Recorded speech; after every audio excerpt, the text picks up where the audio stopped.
श्याम के सवरिया के कन्हैया के नैना कजरा रे सखिया में नानू सोना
रानी तारा जो है आज वो महाराज फूलबाग में गई, अपने पुत्र के पास में पहुंची।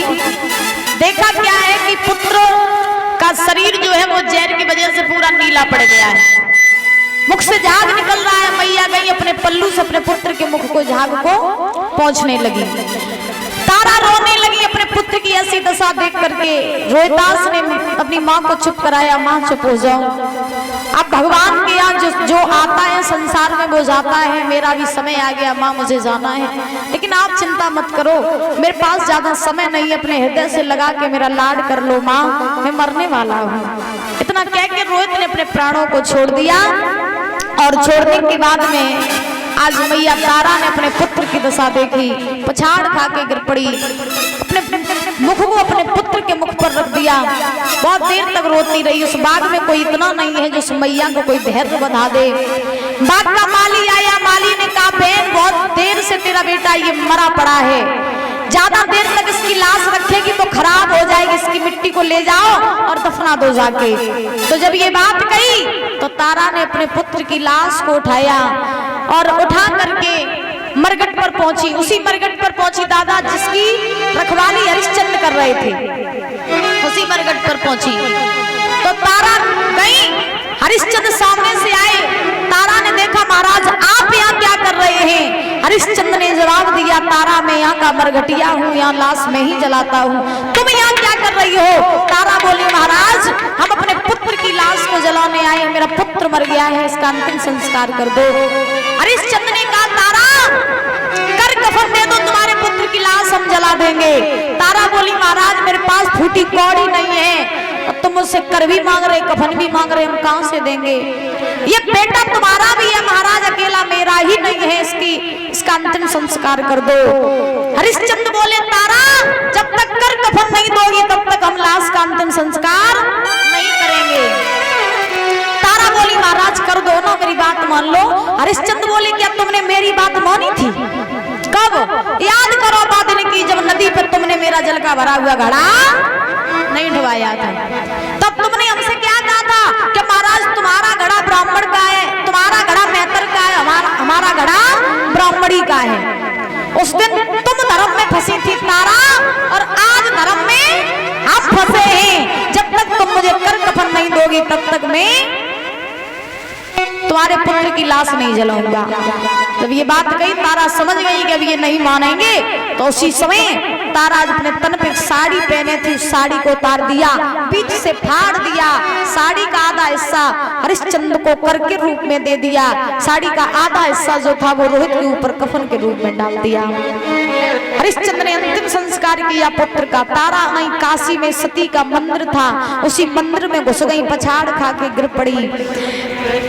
कहा जाता दुख में या तो भूख सताए या तो नींद सताए।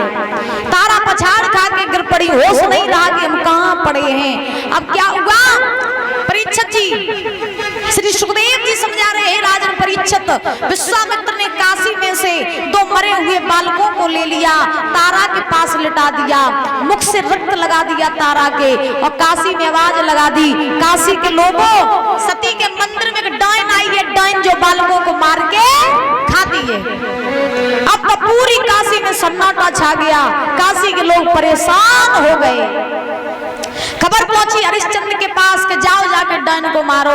हरिश्चंद्र तलवार लेकर के आए, तारा के केस पकड़ लिए, मंदिर से बाहर पटक दिया, कहा तारा तुम ही वो डायन हो जो बालकों को मार के खाती हो, मुझे ऐसा लगता है कि मेरा रोहित मरा नहीं बल्कि तुमने खाया है, तुम्हें मार देंगे।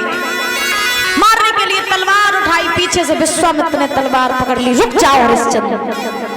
हरिश्चंद्र रुक गए, पीछे मुड़ के देखा तो महात्मा जी खड़े। हरिश्चंद्र बोले बाबा जी तुम तो वही हो जिन्होंने हमारी धन दौलत राजपाट सब छीन लो, तुम तो वही हो। विश्वामित्र बोले हाँ हम वही है। हरिश्चंद्र बोले पत्नी पुत्र तुमने छीन ली, राजपाट तुमने छीन ली, पुत्र तो वैसे पहले ही मर गया, पत्नी को मारने जा रहे, अब सिर्फ मेरे प्राण बचे हैं, मुझसे भी प्राण लोगे क्या? मेरे भी प्राण चाहिए तो बताओ, हम आपको अपने भी प्राण दे देंगे। तो विश्वामित्र ने कहा हे हरिश्चंद्र अब हम तुमसे कुछ लेने के लिए नहीं बल्कि हम तो अब तुम्हें देने के लिए आए हैं, तुम्हें देने के लिए आए। अब हरिश्चंद्र ने जब सुना कि देने के लिए आए तो विश्वामित्र बोले देने के, हरिश्चंद्र बोले देने के लिए आए, अभी तुम सब ले ही रहे थे, राजपाट पुत्र पत्नी सब तुमने ले लो, देने का आए।